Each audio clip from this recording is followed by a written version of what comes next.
ให้สวัสดีชาวโลกเนาะวันนี้บ้านหินก็จะมาเลาะทุ่งทุ่งนาเนาะอยู่รีสอร์ทชิงคองนี่เนาะ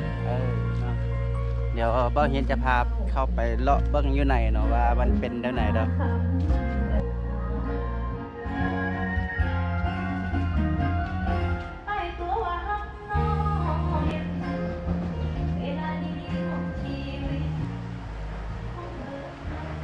วันนี้ครับก็จะไป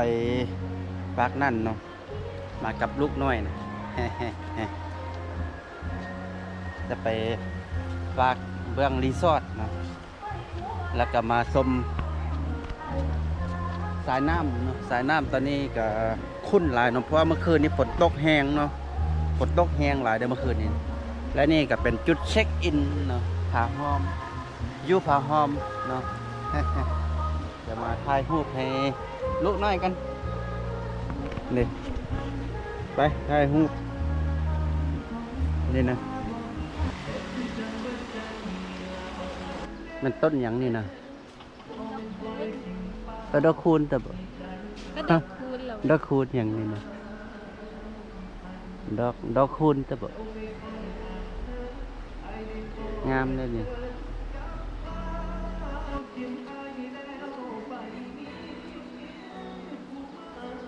ตอนนี้ก็จะมาเลาะเบิ้งเนาะว่ามีการเปลี่ยนแปลงอย่างเดี๋ยวนี้มีไดโนเสาร์เนาะนี่ไดโนเสาร์นี่ไดโนเสาร์เห็นปะแต่จะเปิดเลนไวให้เบิ่งก่อนนะเบิ้ง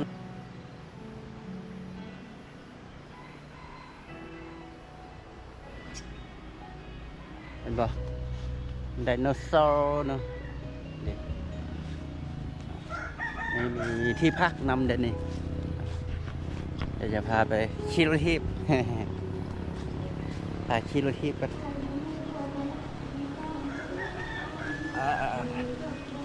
เด็กบนนั่งแคมป์เนาะ บรรยากาศแคมป์น้ำเนาะอันนี้เตาไฟ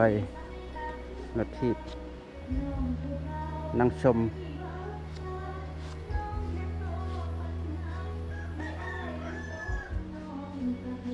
มีที่พักแล้วก็ห้องน้ำเนาะเห็นบ่บนพักงามเลยนี่เห็นบ่เป็นอันที่พักเป็นอันใดก็ไม้เนาะสร้างโดยไม้งามเลยนี่จะลองไปเบิ่งเนาะว่าเดี๋ยวนี้เพิ่นยังเลี้ยงสัตว์อย่างเด่นแล้วเนาะว่าผ่านมามีฮอดมีนกยูงเด้ เด้เห็นบ่นกยูง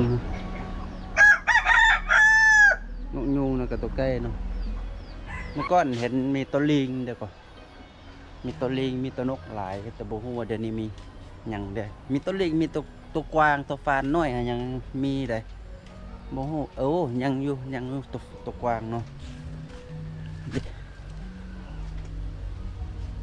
ยังอยู่เด็กตัวกวางเป็นบอดตัวยี่ใน2 ตัวเนาะอันนั้นก็เมียนวะนอนมูบเอฟมีบเอามากินกับเบิ้งตัวกวางเนาะ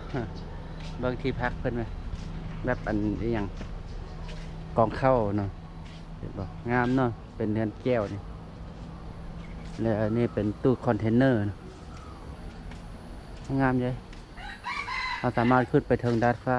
ชมวิวที่เทิงได้เนาะเทิงก็มีอีกตู้นึง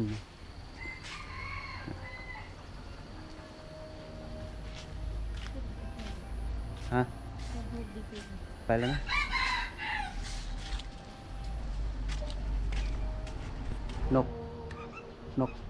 นกยังมันกำลังฟักไข่วะอันนี้นกอะไรอย่างวะคือนกเอี้ยงนะตู้เอาที่พักเนาะนี่เป็นตู้คอนเทนเนอร์จะขึ้นไปถึงถ่ายรูปที่ถึงเบิ้งบรรยากาศเอา มุมสูงเบิ่งวิวมุมสูงเนาะทางด้านฟ้าโอ๊ยโอ๊ยโอ๊